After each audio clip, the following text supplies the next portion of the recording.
Not long now, of course, until the January transfer window is open once again. This is something we discussed at length yesterday. Cody Gakpo looks like he will be making the move from the Netherlands to England to join Liverpool. This, of course, a player that very much gone most people's radar during his performance for the Dutch during the World Cup. Jan and Mario with us. Mario, I want to start with you because you've seen a lot of him. Let's get this straight first. What is his best position? For me, as a left winger, he's very dangerous. He likes to go on one-on-one. That's kind of what the Dutch people play anyway. We play three up front. He plays for PSV for a long time. We know the story about Gakpo. But Gakpo is one of those players. I think sometimes from World Cups or Euros, you have always these players that come to play too good. They have the time of their life at the tournament, and then you just sign them. But I don't think Gakpo is that. I've followed him in the Dutch league. I've seen him in the European Cups, and he's producing. He will play games. I don't think he will be a regular rest of the season. But Gakpo is a great signing, and it's a signal signing for them because we knew that other clubs in England were desperate to get him as well. So, yeah, this is a good signing. Right, wait, Mario's back, and I want just... Stop touching your ear, Mario. Don't touch your ear again, Mario. Oh, sorry, guys, you were talking to me. God, it's like dealing with Stevie. Right, okay, Mario, what's his best position, in your opinion? No, he's a left winger. He delivers balls. He's very quick. He takes people on. And I mean, look, guys, we clearly know why he went there, why Liverpool pressed on so much, because Diaz and Jota, before they're going to get ready, Liverpool doesn't have that time. They want to be fourth, or let's say fourth and up there in the league. And if they want to manage to get there and get back there to where they're normally supposed to be, they need a winger that can cause trouble. That's why I expect them to do that. Look, if you look at so many players they have, I mean, Gakpo had a good World Cup, 5 games, 3 goals, and then away from playing in Holland, 14 games he played, 9 goals he scored, and 12 assists. So that is already a big picture for us, especially when he played his last game before the World Cup, playing against Ajax. That's the biggest league in our, the biggest competition in our league. The biggest game in our league, and he played incredibly well, and that was his best position coming from the left too. So, Mario, if we look at it, can we have Gakpo, Nunez, Salah? Because we've seen Nunez kind of come in from the left as well. Yeah, you can. But the key thing is I think the difference between Nunez now that we're talking about him is that he gets a lot of opportunities. So he has to put them away. Away from that, I think Gakpo can provide that. But look, guys, I will be the first to always say that. I said it the same about Ten Hag. Remember, the Dutch league is different than the Premier League. So as long as he knows that the speed is going to be up there and it's going to be way more physical, and he has that drive of the eagerness of every game to perform, I don't have no worries. But if he thinks it's identical to the Eredivisie, then he might have to, scratch his back a little bit and say like, hey, I need to wake up. But away from that, he's very talented. So I'm not going to say he doesn't have the ability and the qualities to really cause some trouble in England. When I look at this player, I think it's one of the great bits of business. I really do. Right. And when you look, I keep looking at the fee. I keep looking at the fee and thinking, no, this is not right. This is not 2022. This is 2012. Yes. 2010. 2009, the guy's 23.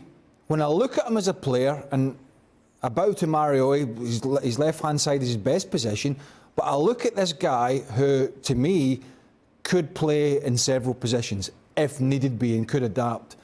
He's got the physical attributes, and yeah, he'll have to step those up, and it will be a step up for him.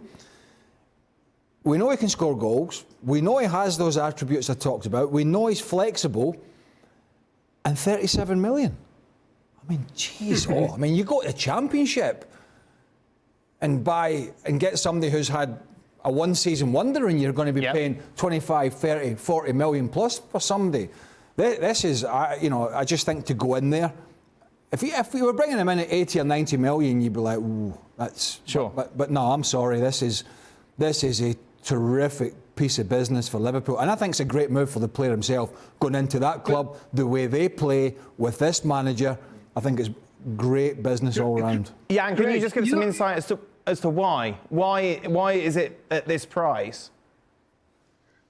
Well, I think that the main thing is that Liverpool is doing a fantastic job in the recruiting department, and some other clubs, won't mention them, Craig can mention Manchester United, are not doing a good job when they're recruiting players in that kind of business. Because I think that sometimes you will talk to the players, you will get the player's mind, you will get into players' mind, and they want to join Liverpool. They want to be a part of that. And I think they do that. I think they try to do the same business with Jude Bellingham. That Jude Bellingham will go to Dortmund and say, well, I want to go to Liverpool. And then we have to agree a fee with them.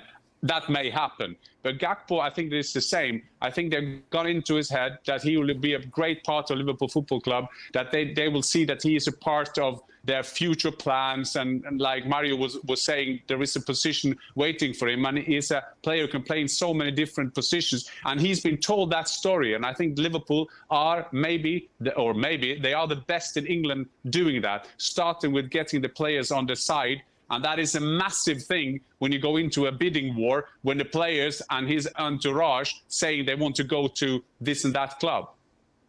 Mario? But Jan, hey, you know also what happened was also that Man United wanted to come in last, like the beginning of the season, but they waited too long. And the funny part is that Gakpo and Ten Hag are with the same agent. With the same agent, it couldn't be that difficult for them to have that conversation. But then for them to wait on so long, and then Leeds came on. Leeds had a private jet waiting for him to jump on, and he eventually came out and said, like, I don't want to leave yet. I want to stay with PSV. He was the captain of PSV. He stayed on. Everybody, of course, loved his decision making. And the next thing you know, Liverpool comes. So what Jan says, they went into his head in a different way. And guys, Van Dijk was there. He had that conversation clearly with him, because if not, it wouldn't have been that easy. Yeah, Obviously, Mario, I think that is a great point, because it's not enough to be in the same agency. You have to convince players, and sometimes we think that these are machines, they are superstars, but you have to get into them. And you see what the Liverpool players tried to do with Bellingham during the World Cup. And as Mario is saying, Van Dijk would have probably been the best agent Liverpool could ever had to get him there. So I think that is great business again from Liverpool Football Club, and it's a signal to some other clubs to kind of sharpen up their recruitment departments. Of course, Liverpool struggling with injuries at the moment. Luis Diaz is out, Jota out as well. When everyone's fit, does he get anywhere near this team? Well, what do you mean, does he get near it? Well, because does he get in the starting? Well, I mean, it's going to be... The answer to that is it's going to be purely form dependent. Right. And in some sense, Arsenal are not like that because they have guys that are consistently playing well, Odegaard, Martinelli, Saka, and it was Jesus. But then you look at, apart from Erling Haaland, you look at the rest at Man City, and we're talking about teams that Liverpool want to be competing with and have been competing with. Now, on any given day, you write down that Man City front three or four, Dan, and it's a guessing game, isn't it? Yeah. And I think, in some sense, that's what Klopp wants again. He wants to make sure there's no Mane anymore, that he's keeping the rest of them, when they're fit, on their toes. If you're not playing well, doesn't matter if you're Mo Salah, Roberto Firmino, we've seen him miss out on a lot of game time over the last 12 months because of his form. You've Darwin Núñez coming in now, who's lively, but has having a wee problem in front of goal. And then Diaz to come back, who's been terrific. If you throw Gakpo in that with one or two young lads, you're saying to everybody, listen, you're playing well, you hold your hand up and I'll pick you in my front three. And that's just giving them options. So the answer is that's going to be a difficult front line to get into, but that's what his biggest rivals have in Manchester City, and that's what he needs to have if they're going to get back to challenging again. And does Gakpo have the quality to compete with those sort of players, in your opinion, Mario? Yeah, of course. And just what Craig said, look, we have never been, I'm sure Craig never been to a club where you had competition with you and you said, I'm not going. If your mind's set there and I'm going to compete with you. So Gakpo making that decision, he knows what he's putting himself into because the talent is clearly there. The only thing is that why Liverpool pressed on, because like you already mentioned, Jota, he's probably injured till February, Diaz till March.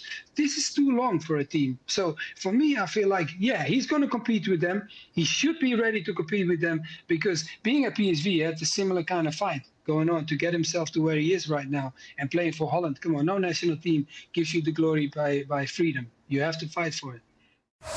Well, thank you very much for watching ESPN on YouTube. For more sports highlights and analysis, be sure to download the ESPN app. And for live streaming, premium content, and let's not forget as well, ESPN FC 7 days a week. Subscribe to ESPN Plus.